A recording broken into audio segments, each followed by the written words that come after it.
What's up, Rip City? This is Jeremy Grant, and you're catching the breeze on Trailblazers Balcony with Brooke Olzendam and Casey Holdahl. Greetings, Blazer fans, and welcome to the Blazers Balcony, to the return of the Blazers Balcony. I don't know if you could return when we never really said we were gone, but we have been gone for a little bit. So it's really nice to be back. I am Casey Holdahl. I am joined by my friend and co-worker and the off-season queen, Brooke Olzendam, at the palatial lake estate, which actually might be palatial. Like, I know I kind of joke about the blue house, but I mean, like, it's a house on a lake. Like, I don't know, like I could see it. So Brooke, the lady of the lake, how's it going? Thank you so much. It is not, I wouldn't call it palatial, but I mean, I'm on the lake, so I will never complain about the size or anything about this cabin. It's not a cabin, it is a lake house. It's beautiful. I'm very lucky to have it. I say that all the time. It's 4 bedrooms. I'm in the bunk room right now, which has, as you can see, Casey, from where you are, there's little bunk beds that are like attached to the walls. This is the coolest room in here. The kids love it. But I'm looking out into the water right now. It's a beautiful day. Perfect to be back podcasting. Yeah. I've missed it very much. I missed you very much. You and I talk all the time, but we haven't podcast for a while. I will say it's default my fault, and I'll explain why. I'll make it quick. I usually say, and not just on the podcast, but in real life, long story short, I mean it this time, because the long story is not, it's pretty like stuff made of nightmares. So I'll make it quick. I've fainted 2 times in my life. The first time was 20 years ago. I was on a plane. I was coming back from the bathroom in the aisle. I woke up. I was laying on this woman. I happened to faint in the aisle next to the only open seat in the entire plane. It was open. I fell right into it, and I woke up with my head on this lady's shoulder, and she's like, "Darling, I think you just fainted." I was like, "Oh." So first fainting experience, a success, right? I was like, "Oh, great. Sorry." Got up, went back, flight attendants, "Are you okay?" I'm like, "Yeah, I'm fine." That was crazy. Second most recent fainting experience, total opposite of huge bust, was at this lake place I'm at currently. Woke up in the middle of the night. It was like 4 a.m. I was going to the bathroom. I didn't feel great. It was one of those weeks that was super hot. It was about a month and 1 week ago. I was out on the water all day. As I talk about in this podcast, also probably didn't drink enough water. 4 a.m, walked to the bathroom. Next thing I woke up, my friend Lindsay, who was staying here across the hallway from me, was next to me. I'm on the ground. My mom comes out. She's like, "What happened?" It sounded like a gunshot. I had fainted, and I broke my jaw in 2 places. Don't remember like where I hit. Just woke up to this. Like, I was scared to death. I thought I was still sleeping. I have this weird recurring dream where I'm pulling my teeth out. Apparently, that's a pretty common one. I think it means something like there's part of your life you're not in control. We can dive into dreams another time. But I thought I was still sleeping, and then as I kind of came to, I'm like, "Oh, what's going on? What happened?" Still in shock. Didn't realize that my jaw was completely like, for lack of a better term, like hanging from the side of my face. I said I would make this not so gory. I will stick to that. But I just to let you know, the bottom part of my chin broken half, the top left right underneath where it attaches, where you open it, that also broken half. Mandible. And it was a double break. It was awful. It was horrendous. I felt terrible for my family. Like, okay, just deep breaths. My cousin Ben, who I've talked about on this podcast, he's a doctor, ER doctor. He came down from the other cabin, middle of the night, said, "Okay," very calming. He's like, "Okay, well, definitely, as you can tell, you're feeling uncomfortable because your jaw is definitely broken." I was like, "Well, yeah." And then the pain started. Then I started feeling the pain. I'm like, "Okay." So we got in the car, my mom and Scott. I'm holding my jaw like this, like literally holding it up, because you're holding it together. I'm holding my face together. In the middle of the night, we decided Kootenai County ER was the closest one, which was about an hour. So middle of the night, drove there, and we were so lucky. I was so lucky. Because I didn't hit my head. Could have had a brain bleed. It could have been so much worse. Yes, breaking your jaw is awful, but it could have been worse. Get there, I get stitches. I somehow had a huge gash on my elbow, and then obviously I had one on my chin where it broke. So got those 2 things stitched up, and there's a doctor on call that weekend for car accidents, because it was the weekend of 4th of July. So he's usually on call, he says, for car accidents and trauma. Well, thank goodness he was. He came in. I had emergency jaw surgery at noon, put me back together. But he comes in, he's like, "As you probably can imagine, it's pretty bad. You're going to have to get your jaw wired and screwed shut, and we're going to put a plate in your chin to reattach that, and it'll grow back together." It's like, whatever you got to do. So I have literally, I guess Casey knows, not been able to talk for a month because my jaw's been wired shut. I got the wires and screws off 5 days ago. So it's still healing. It's still essentially broken, but I can at least move my mouth and speak a little bit. I still have a little bit of some dental stuff I got to figure out. But long story short, Brooke her jaw in two places. I would highly recommend never doing it. Make sure if you're in the hot sun for a long period of time, drink enough water.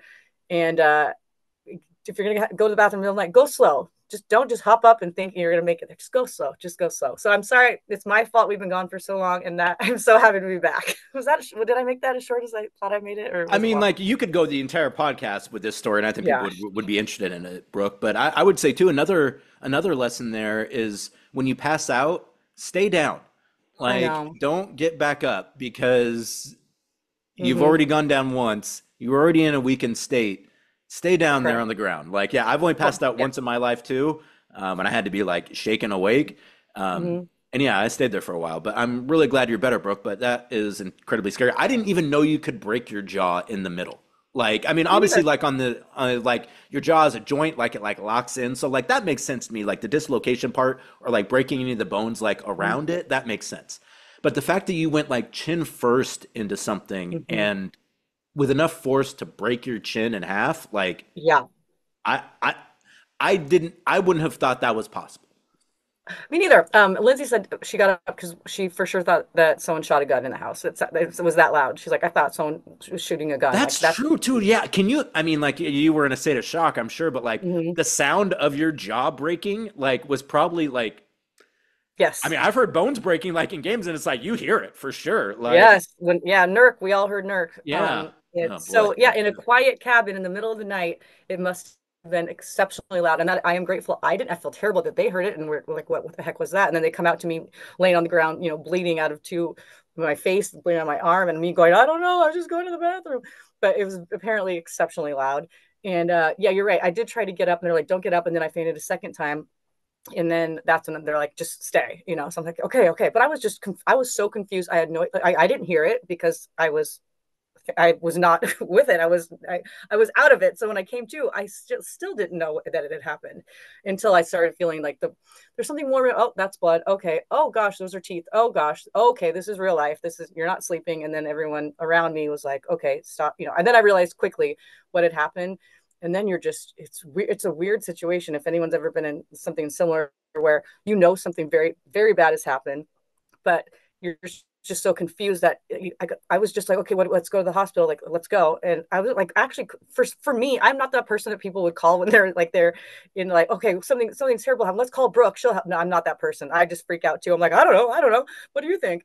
So for some reason, I was much calmer than I thought. And I'm like, well, let's just go get it figured out. I was just, as long as I could hold my jaw up and it wasn't hanging and I could, walk to the car, I was actually calm. And throughout this whole process, my mom has said, if I could have choose anyone I know to go through this, that would just not like, that would really be in a really bad state, that would not like this, with her jaw shut, that this is not meant for Brooke, it would be you. I would choose you. That would be the worst patient in a situation like, but for some reason, I've just tried to make the best of it, like at least you're a trooper, Brooke. Like, I mean, like, I think people assume that like before things happen, like, you can be a little, you don't like things to happen. But once they do, like, I feel like you deal with things pretty well. Like, when situations go bad, like once they are bad, like I feel like you've and like I've noticed this in other situations too. Like, I feel like you do a very good job of like meeting that situation with the proper whatever it is that you need there. So that's great. Which I think I already asked you this too. I'm going to ask it again. Did you throw up? Because like, I feel like when something happens to me, like my initial reaction is like, I feel like I'm going to throw up. But if your jaw was broken in two places, like, no, that would have been awful. And that's what I'm saying. Because like, I know, like for me, like, like when you vomit, like your jaw like has a mind of its own. And like, if it was dislocated and snapped in the middle, like, you probably would have passed out. I'm happy to report that did not happen, but that does make me laugh a little bit, because when they wired it shut and put screws at the top and bottom, I mean, it was literally like my jaw was like this, I could not open it. And there is a concern that, let's say you do get sick or you choke or, you eat something and you do have to, I had to carry around a pair of scissors that they gave me everywhere I went. My mom made me put it on the chain on my phone. Everywhere I went, I had to have the scissors. When I went to the bathroom, whether I went down to the other cabin, to grab something, these scissors were a part of my body. So essentially, for the past month and a week, everywhere I go, my mom was like, do you have your scissors? Do you have your scissors? Do you have your scissors? So I have been attached to those guys. So I never needed them, thank goodness. because I never got sick. I never choked on anything. But my God, if it ever happened, there was no chance I would not have my scissors because my mom made sure I had them at all times. That's the kind of the funny thing to look back. We have a pair of scissors that the hospital gave us. And then my mom ordered another one from Amazon just in case. So we have them here and we'll keep them here forever. And it's just a kind of a little bit of a reminder of the summer that was this chaotic summer that it's been. So the scissors will go down in history. We kind of like when there's something funny about a summer, we keep it and like find a way to like kind of show it off or like make it a decoration. We're still trying to figure out how we're going to use the scissors, but they will be here in some form of art for the rest of our lives, just so we always remember the scissors. I mean, they should really like just take whatever X-ray they got of your head and like put it in a frame, like a nice I said like. that to you, right? I believe you. Yeah. Well, I think you sent me the one after the surgery. Yeah. Like I want to see the one they took of you where it was just like split down the middle, mandible, like back by your ear, like oof, boy, Brooke. Essentially, yeah, it was a truly a traumatic nightmare. Again, I feel the worst for my family that had to go through it. I mean, I had a friend that passed out a couple months, or no, it was about a year ago after a concert. It was super hot, same situation. And I like kind of caught her, and then same situation, she passed out again for the second time. And I was traumatized by that. And she didn't even hurt herself. Like we got back to my dad's, we were staying after we went to Taylor Swift, and I stayed up all night just staring at her, even though she was asleep, just to make sure she was, or you like, push her every once in a while, make sure she was breathing. I was traumatized, and she didn't even have an injury. I just was scared. It's really scary when you're around someone, they faint. You just don't know what's going on. So the fact that they had to go through all of that, and it was way worse. And it was just, I will forever feel bad. They have been wonderful. And they're like, we're so glad we were there for you. What if you had been by yourself? Like, that's true. What if I'd been by myself? But could have been worse. We're on the track to recovery. I'm almost done. I got about another month where I just have to, like I said, just not talk too much. I mean, this is fine here, but I just can't open my mouth like as wide as I normally can, just because it continues to heal on that left side. Then some dental work and, hopefully back to normal, back to as close to normal as I can be in about a month.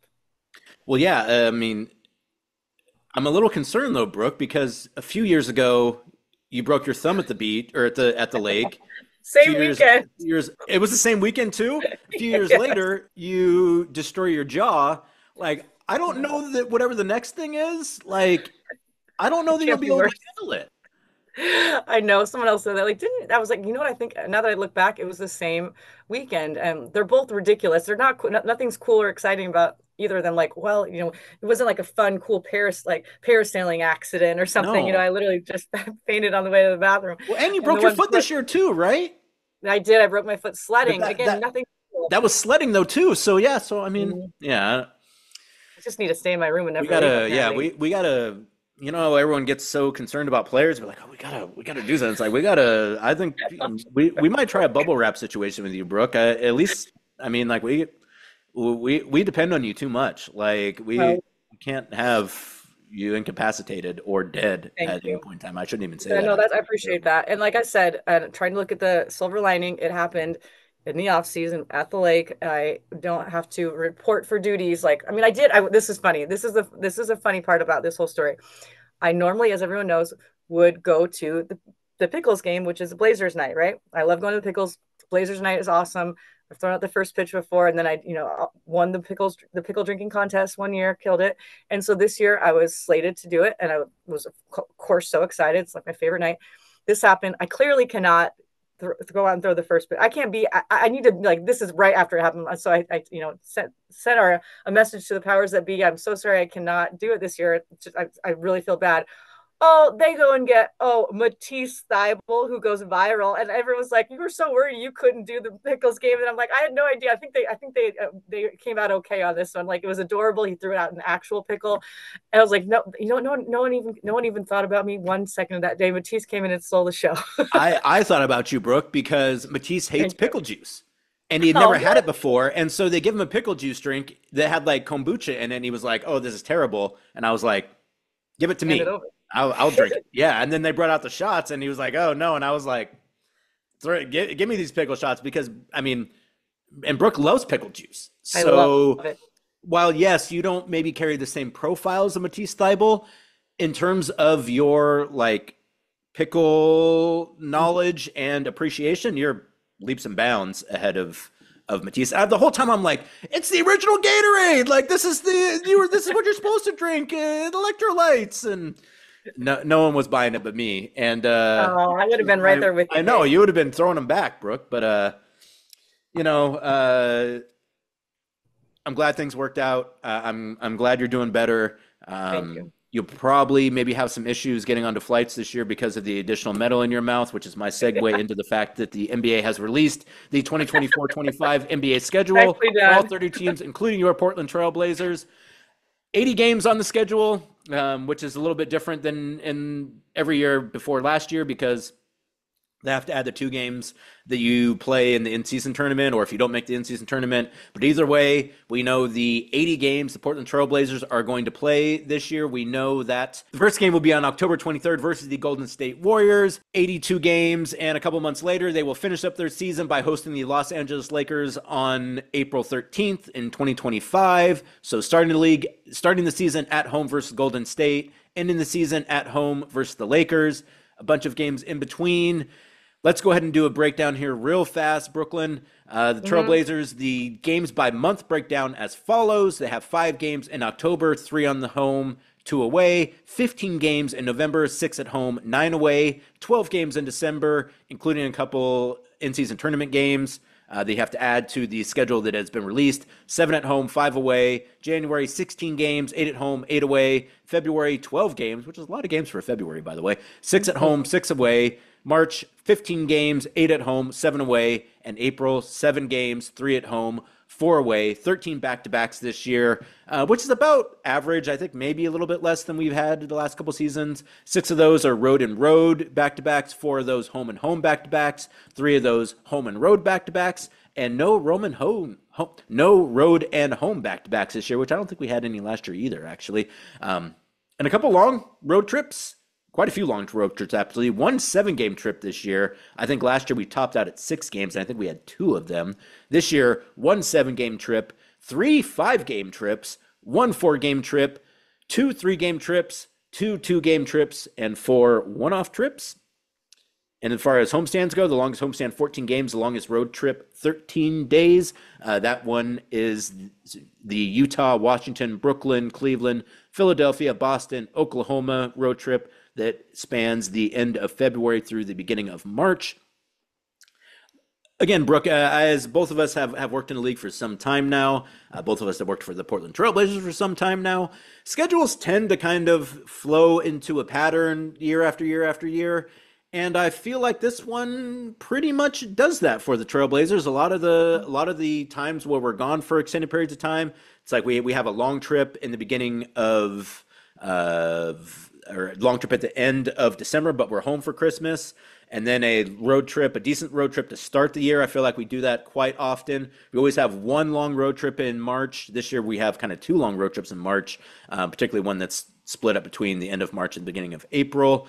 And we play a lot of road games to start the season, particularly in November. So, every year the schedule gets released. And, it's not like the NFL or like college football where like you play different teams and where you're at is kind of matters because you basically play teams in your conference 3 or 4 times. You play the teams in the other conference twice, one at your house, one at their house. IST makes things a little bit different. But for the most part, it looks like a standard Trailblazers schedule to me, Brooke. So do you have any initial thoughts on the Trailblazers 2024-25 schedule? My initial thought was, dang it, I forgot my paper calendar at home at Blue House. This is my favorite thing in the world. How important that is for you, Brooke.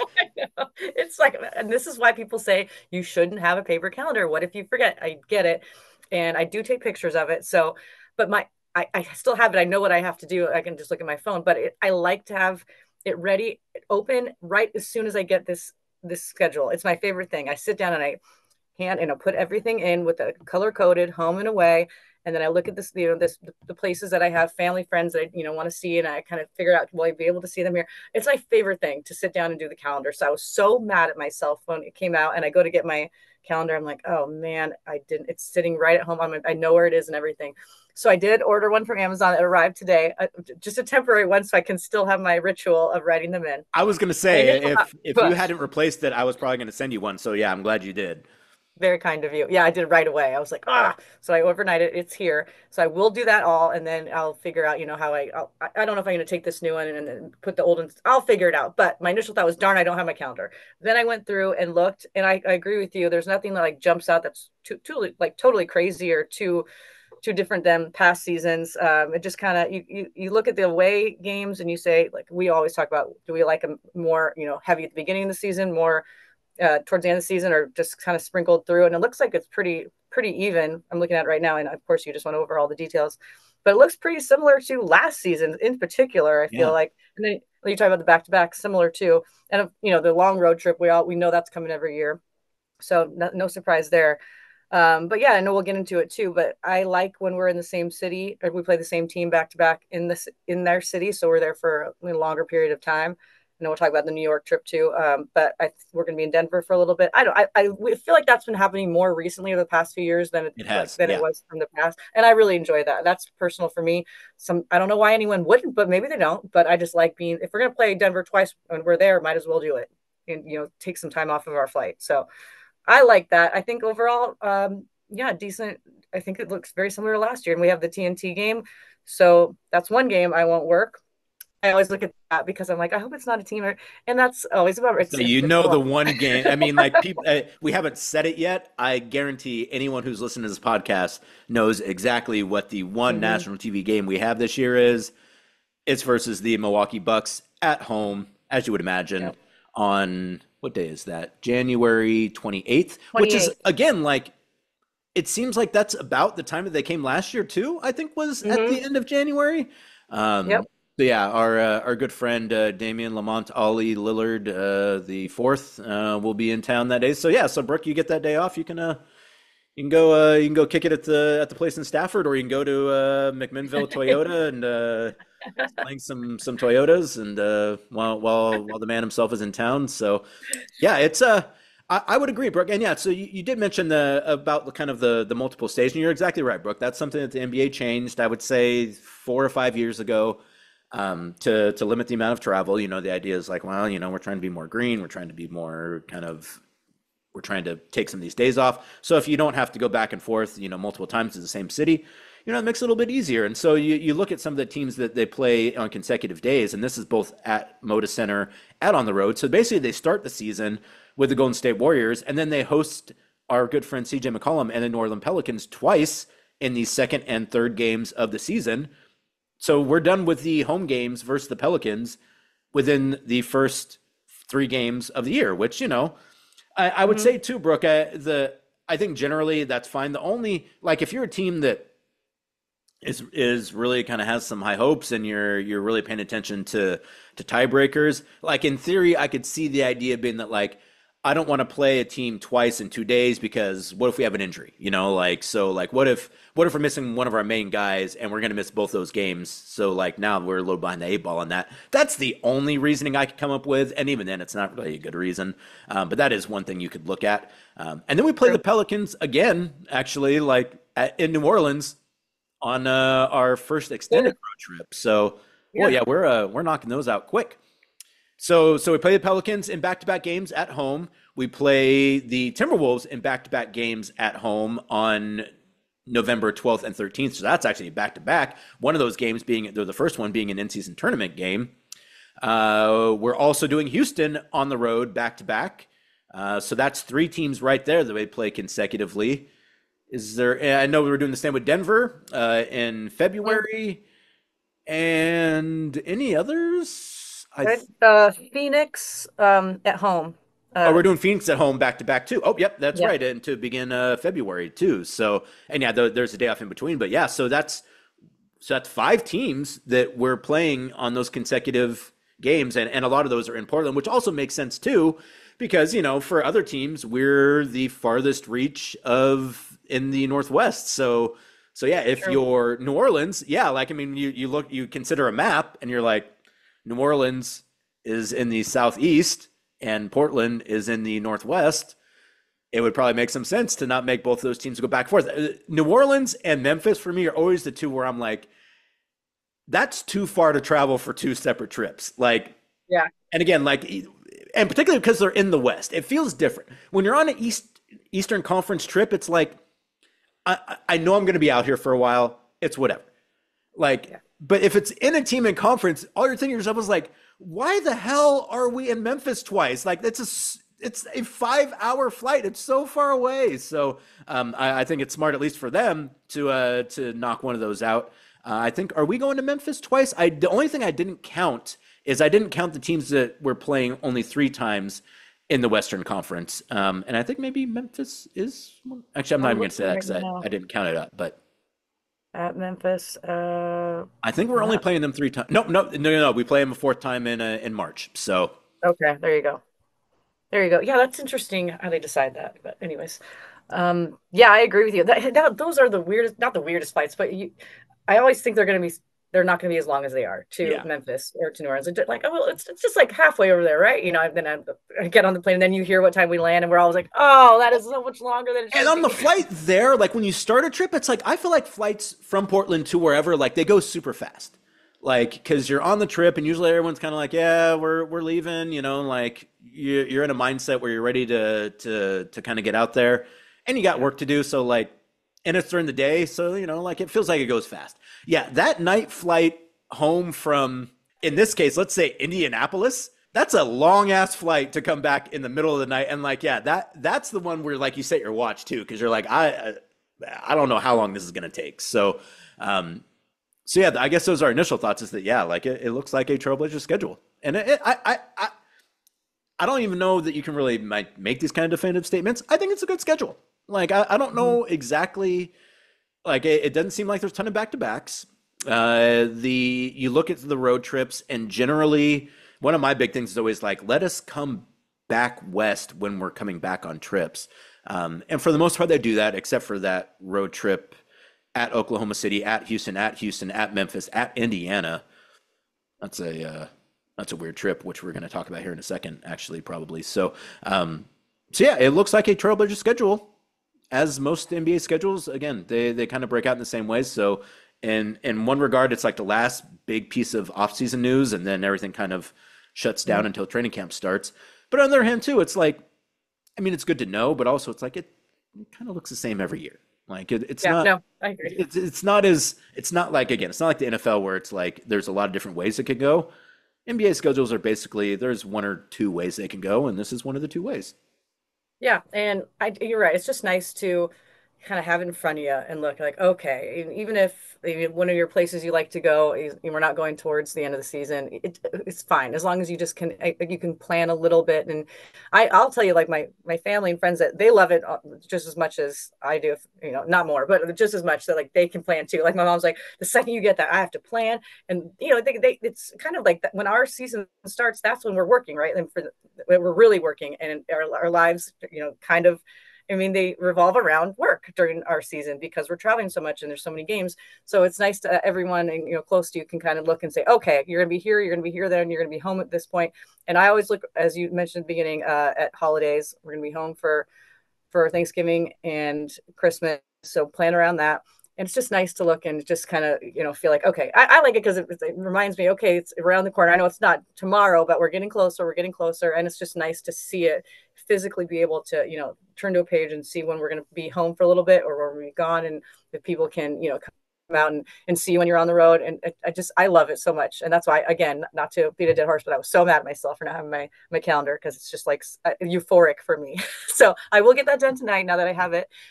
And it'll feel even better with my color coding and all of that. But yeah, I'm ready. I'm excited. This is one of those things where like, okay, this means something. We're raring up to go. So I'm just happy it's here. Yeah, the couple things there. You're right. No Christmas, no Thanksgiving, no New Year's either. Which I feel like we're on the road for New Year's almost every always. Like Christmas, we haven't had one of those in a minute.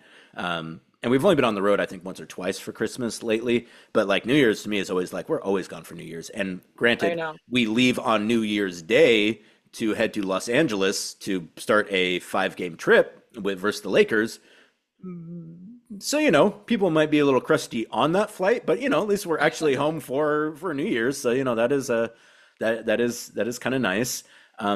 There was one other feature I noticed too, and now I don't remember exactly what it was, but it was probably just a very esoteric travel opinion, which is, yeah, that's for me. I just start, yeah, thinking about all of the weird travel thoughts that I have about places. So yeah, let's go ahead and You jump have into, spots. Yeah, you have your things. You have your yeah, places. exactly. It was You have like, stores and stuff. Like you have special I places you have like to go specific to make stores I sure like it's to good. go to. I know it's to the point I know which hotels I might be able to get new plants at. Um, and I know which hotels I'm afraid to ride the elevators at. So, and that's basically just one, but whatever. So, as we That's often funny. do, Brooke, when we're looking through the schedule, let's go ahead and pick some of our best and worst of the Trailblazers 2024-25 schedule. Granted, it did just come out, so we're kind of figuring these things out as well. But so, Brooke, I'll throw it to you first, or I'll at least prompt first, and you can decide if you want to go first or second. We'll start out with what do you think is the best Hmm. month of the Trailblazers 2024-25 season? Oof. Best month. I mean, we don't really count October, and we never say October, No, right? It's just October and April just kind of don't restart. count. Yeah, I agree. I'm going to say I've had a hard time with this. I keep going back and forth, but I'm going to say February. It's even Steven, right? Six home, six away. That's kind of the time where you're kind of figuring things out. You know where you are, you things you want to improve on. It's point of the season where you know kind of who you are or who you want to be, who you're becoming as a team, a culture. So I like that time of the year, and I think six home, six away is good. And I just like that.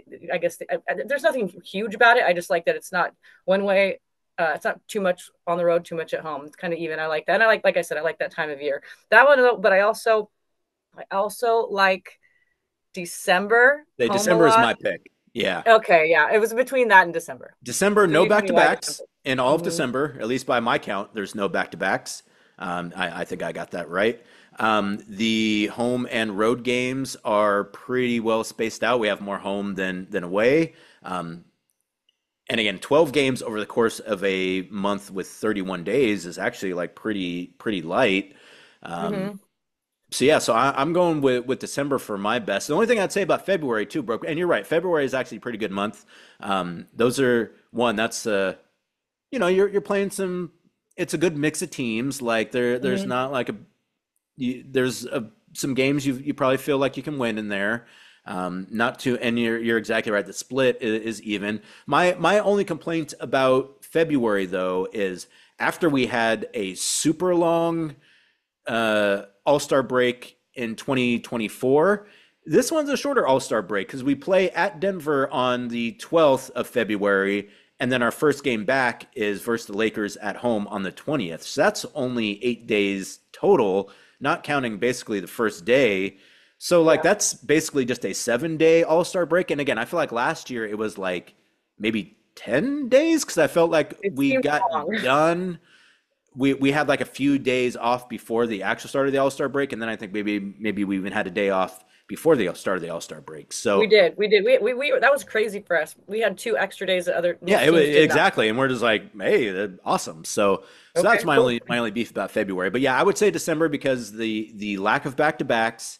There are trips, but they're not long trips. You got two one offs to LA, one to the Clippers, one to the Lakers.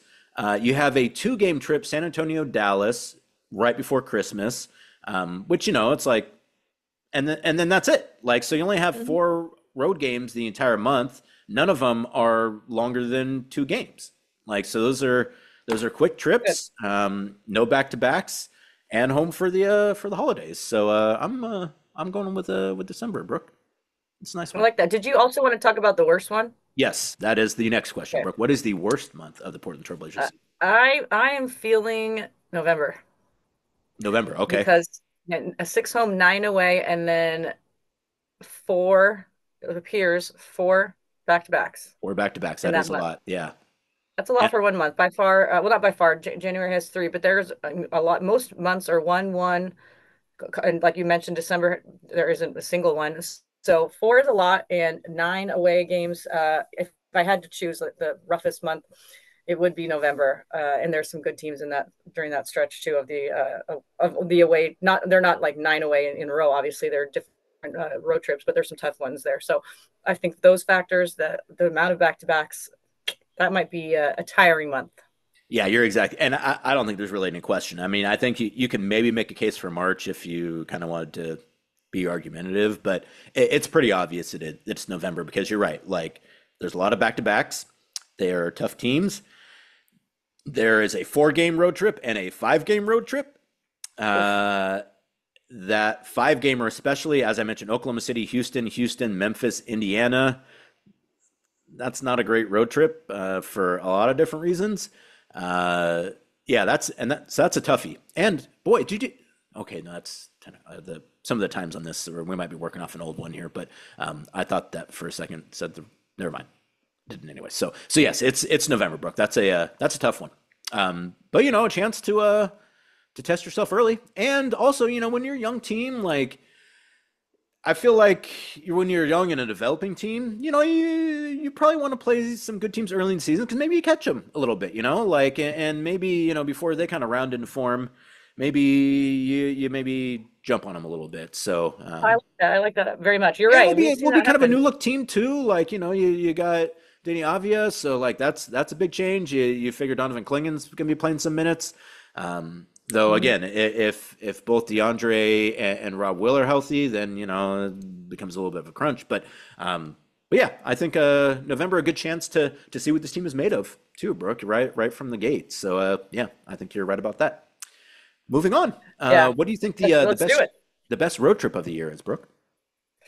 Ooh, the best road trip. And this kind of, this you could take this any number of directions. It can be competitive wise, it can be city wise, it can be stuff to do wise, it can be the spaced outness of it wise. Like, there's a lot of things to consider when you're looking at road trips. So this might surprise you a little bit, and I have a couple different reasons. Well, no, this is the other one I had a really hard time with. Sorry, I went back and forth the whole time, but I know I'm going to stick with it. So I like the road trip. March, it begins March 27th at Sacramento, and there are 2 days off between at Sacramento and New York. So that leads me to believe that we'll hopefully go straight to New York, which means we'll have extra time there. So that is number one reason why, because I love going to New York. It's my favorite city to go to on the road. So if we can get a couple extra days in New York, I will. It's going to be tough for me to not choose that one. And then so it starts, like I said, at Sacramento, then New York 2 days, and then Atlanta. And this is my second reason, because I feel like we, for some reason, never get a lot of time in Toronto. We always go like the second night of a back-to-back, and that's my other favorite city on the road. So we finally get to go to Toronto and have a night before where we can go out, see the city. I love that city so much. And we've only been, for the last couple of years, it seems, on the second night of a back-to-back. So you really don't get any time to take in the city whatsoever. And you're right about that, though. But the only problem is then Chicago is the second night of a back-to-back to end the trip. And I love Chicago. It's the best. I love Chicago. And you know what? I was just going to say that. That's why I had a hard time choosing this one, because the negative about this trip is a big negative, and that is we don't get time in Chicago. But I will say, last year when we went to Chicago, I talked about it on the podcast. My son and my family came to that one. We got to go to a museum. There's so many museums in Chicago, but they went to like 4. I got to go to one with them and see Sue, the big Tyrannosaurus Rex. And it was Green River. It was March. It was St. Patrick's Day. It was crazy, like everything at once. Yeah. So we were spoiled last year in Chicago, my family and I. So I will accept that we don't get as much time this year because last year was so great for us in Chicago. But that is the negative of that road trip. But I do think being in New York for an extended period and getting to be in Toronto for a night before the game are enough.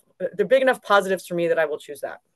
Yeah, and that's a good one too. I'm going to go with the trip that starts at the end of February, at Utah, at Washington, at Brooklyn, at Cleveland, at Philadelphia, at Boston, at Oklahoma City. Now, granted, it's super long, so that is kind of a bummer. Right. Longest trip of the year, but a few things there. I think Washington, Brooklyn, Philadelphia, and Boston, all elite stops. Those are some of my favorite cities on the road. Mm-hmm. We finished with Oklahoma City, which at least we're coming back west, which, as I mentioned earlier, is my big pet peeve. Like, when we're on a road trip, start us in the east and send us back west. Mm-hmm. So we're working our way back home. So I appreciate that. I don't love that Philadelphia is on the second night of a back-to-back. I was going to poo-poo on your answer. A good one. But the only thing is, so that's on the second night of a back-to-back. So either way, but the next game is in Boston. So either we're going to stay over for an extended time in Philadelphia, or we're going to get to Boston earlier. True. Either one of those would be perfectly fine by me because I think those are both great stops. True. And I also like this thing too that they're doing where they're starting us on road trips with one West Coast game. So like you mentioned, so like the trip where it goes Lakers, Milwaukee, Detroit, New Orleans, Dallas, like we start with the Lakers. That's a quick flight. And then, you go all the way to Milwaukee. We start with Utah on the trip that I'm picking. And then we fly cross country to DC. So like, you're knocking off a trip or one of the games on the trip right from the rip.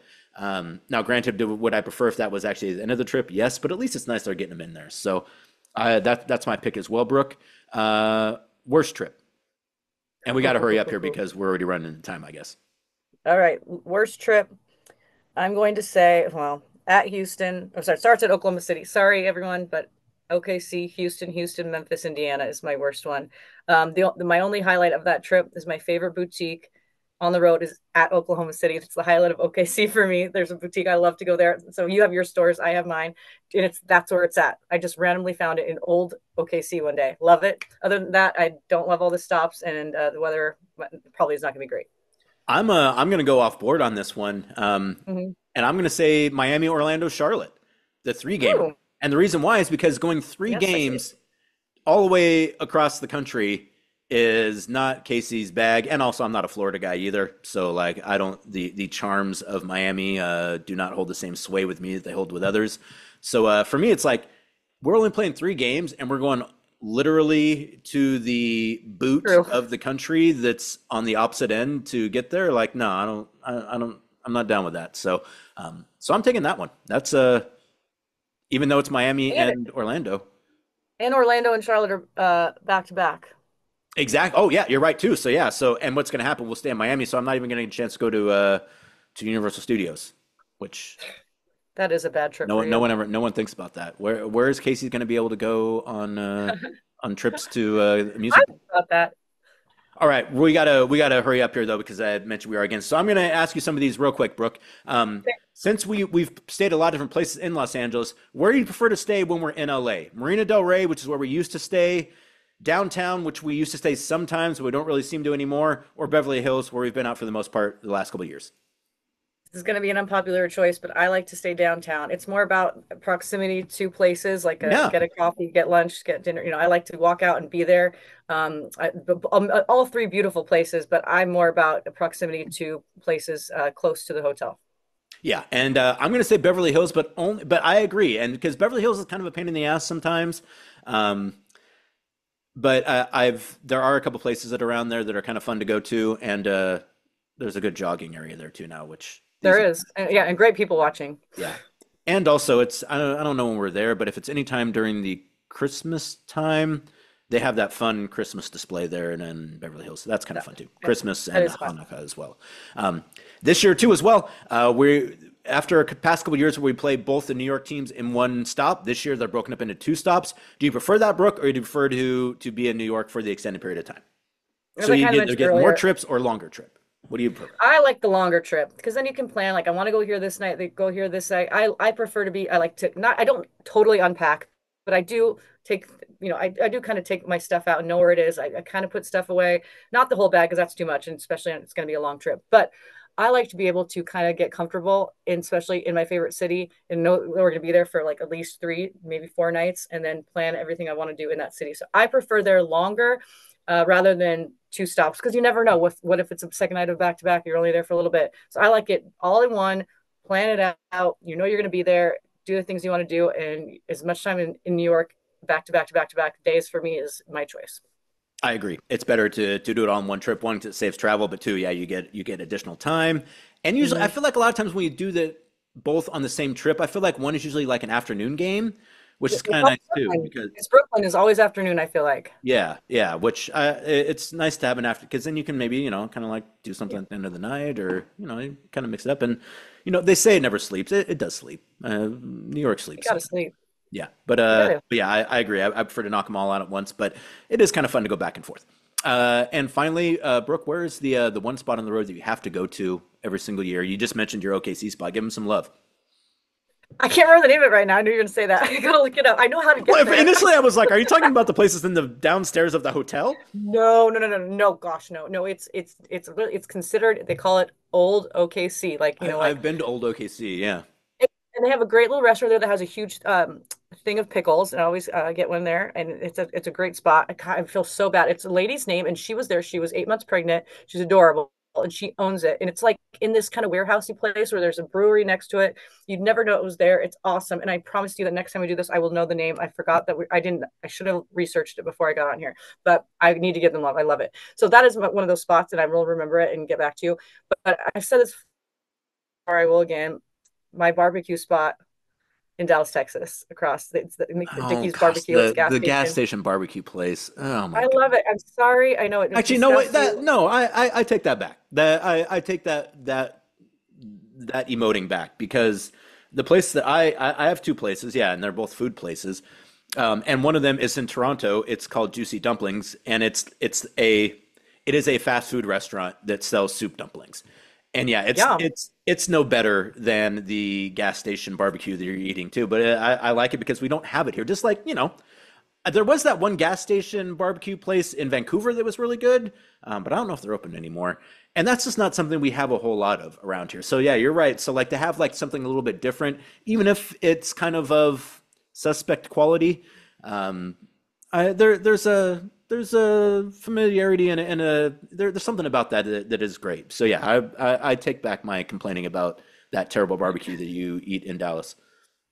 I will say after we stayed the night over. We stayed over last year when we played them, and I went over there to get one of my favorite things from it. And there was a bonus. There was an outside vendor that was selling street corn. Fernando got it, and I was like, should I get that? And then I looked at his. I was like, oh, you would have loved it. It was street corn, right? And they put, well, you wouldn't love this part. They put the mayonnaise on it, and then they do crunched hot Cheetos on top of it. It was the richest, most delightful thing. Never mind, you would have hated it. I would love to like elotes. I don't, because yeah, it's way too mayo based. Oh, I loved it. It was so good. That was and I'd already gotten my barbecue. I was like, what is that? Yeah, I'm doing it. And so I got on top of the barbecue. I got the elote because everyone else's looked so good. So that was a bonus. I don't know if it'll be there again this year, but you never know what you're going to find at Dickey's Barbecue. Yeah, gas station in the middle of the night. And my other place too is Brico's Salumiere in Boston. It's a sandwich shop. It's fantastic. I always get 2 sandwiches there. Up to and including last year, it was raining, and I didn't have obviously I'm an Oregonian, so I didn't have an umbrella or anything. And they put it in paper bags. So like my sandwiches were like literally like sliding out while like I'm trying to. I had like 2 bags of clothes and then a sandwich under each armpit, like full baguette style. Like the dude in Michael Clayton who goes crazy. And yeah, like they're like I'm sitting like on the train in Boston, which if you're ever ridden walking tall, Boston, it's wild, rickety. Literally, they had to have someone come out and close the door like with a ramrod in order to like get the train going again. So, but yeah, Brico, it's fantastic. Get the chicken parm, get the panino. It's awesome. I love it. You got to take me there. I've not been there with you, so that's the spot that I'm going to require you to take me to. North End. I a straight shot for me, like, and where we stay at now in Boston, I think it's the Green Line goes right there. So yeah, perfect. I'm going to put it in my calendar when I write our calendar. That's too funny. I'm excited. It's going to be a fun season. I'm looking forward to it. Speaking of the places you like to go and places I like to go on the road, I think we do a really good job of. I don't know why I'm giving us a pat on the back a little bit, but yeah, we do have the places we like to go. But there are times during the season, especially on these long road trips that we've both talked about on this podcast, that you just kind of, I don't say hit a wall, but you're like, I just need, this night to myself. I just really need to catch up on sleep. I really feel like this is a night I just want to take a long bath and just chill, and so that's part of the delicate dance of the road during an NBA season, is figuring out, when you need that, human interaction, like you and I go on a dinner one night and then the next night we have a night off. I just need, just in hotel, not really interacting with anyone, just refreshing, like refresh yourself, kind of just start over, like I just need to take some time for me. And that's kind of the balance of the road. And I think we do a really good job of that, but make sure that you take me to that sandwich spot at the end of that. Yes, I absolutely will. And you're right. Like a lot of on the road is like, it's supporting each other, but it's also knowing when to be like, you know what? I need to give them some space, like, because everyone at some point in time during the season starts to kind of get in their feelings about stuff. I'm definitely talking about myself right now. And you gotta recognize, like, both for yourself to be like, hey, I need to pull back here a little bit because, like, I can tell that I'm probably being a little too sensitive about things, and then otherwise, and also seeing in other people and realizing, like, hey, maybe I won't bust as many chops this time around. Maybe I'll just kind of let it ride a little bit because it can be rough out there sometimes. So yeah, we got a good crew though, and we all know each other well enough to understand it. So and those are the parts of the NBA schedule that like you only get here on the Blazers balcony because everyone else is talking about the games and what games they're looking forward to, and the actual basketball is taking place. And Brooke and I are talking about where I want to go get a sandwich on the road and where she gets some of her finery at. So again, these are the things you only get from the Blazers balcony. Should also mention real fast too that news dropping yesterday that the team is not going to be on Root Sports next season. They haven't announced where it's going to be next. But it will be somewhere else. So there you go. A little bit of piece of news there as well. I don't really know that Brooke and I have anything to add to that. I know I don't. So we'll just leave it at that. But I know that that was something that people were interested in as well. And there's obviously some movement there. So we'll see what's next. But whatever it is, it sounds like it's not going to be Root. So something else to talk about next time. Yeah, next time. Before we go, I do have to give you and our good friend Amara a shout out for the lovely gifts. I got a lot of great gifts from people. That was very sweet when I was, recovering and not able to actually talk on the phone and say, yeah, I'm doing okay. And so I, texting a lot. And Casey was frustrated with my mom, understandably so, because he wanted to send me flowers. But you cannot send flowers. You can send everything else out here, but there are no flower places around the cabin. Yeah, when you just said that you got a notebook overnighted, I know. I was like, okay, I know we already talked about it. It's just flowers or the issues. But as Brooke mentioned, I thought she was saying that, like, she couldn't get anything out there. And then she received some stuff. And then I was like, well, wait a minute. Like, why am I getting beat to the punch here when I said I was going to send something? Because I misunderstood. So I also apologize to your mom. I shouldn't have. I wasn't mad at her, but, it was hilarious. You're like, wait a second. What? You told me you couldn't get anything. She meant flowers in particular could not come out here. I hate flowers in Idaho. Yeah. No, not here. So Casey and Amara sent me the cutest Lego set of flowers that we can put together. So Theo and I are going to put that together tonight, amongst other cute. You guys were just so thoughtful. And Randy, our stage manager that I've talked about before, he when he found out, he sent me a text. Can I go I don't know, feed your cat at your house? I'm like, I don't have a cat, Randy. He's like, that's right. So he sent me a Perfect Pets fake cat that you put batteries in, and it never opens its eyes. It just breathes, and it's supposed to be calming. That might be the craziest, scariest, nicest gift I got. And we got to bring that on some road trips this year. Yeah, I will. Yeah, I will. It's creepy. I mean, I think it's hilarious, but other people are like, I don't like that one bit. It's I get that thing away from me. It came with adoption papers. I named it, and it doesn't have an on button. You just put batteries in, and it breathes for 3 months, and then the batteries die, and you put batteries in it. It's supposed to truly appear as if you have a sleeping cat next to you all the time. So I have that too. Yeah, it was crazy. But thank you very much for thinking of me. You got Mark and everyone was very sweet. So thank you, everyone. Appreciate well wishes, and I'm so happy to be able to do this again. I'm really happy too, and I'm guessing that people are probably going to want to send you stuff now that they know of the hardships you've gone through this offseason, Brooke. So, but I'm glad you're doing better. I'm glad you told the story too, because like I just kept telling people like, hey, we're just taking some time off, like we'll just get back to it later. I mean, it's because it's your news to tell. So, but I'm these glad are my people. If I can't share it with our listeners, who am I going to tell? Like that, exactly. And these are the things you can only get on the Blazers balcony. Right. Thank you so much for joining us on this edition. Trailblazers season coming up here. Training camp starting end of September. Preseason starts beginning of October. Going into the starting of the regular season around the third week of October with the Golden State Warriors. So a lot to look forward to. New team, a lot of new pieces on the team as well, and should be an interesting season in Portland as the team continues to kind of build for what it's going to be next, both on the floor and off the floor. So we'll talk to you more later on. We'll probably take another few weeks off here, or if there's any more news to talk about, we will talk about it. But until then, thank you so much for joining us. As always, like, subscribe wherever you get your podcasts to both the Blazers Balcony, Section 113, and the other podcasts that I do that we don't talk about.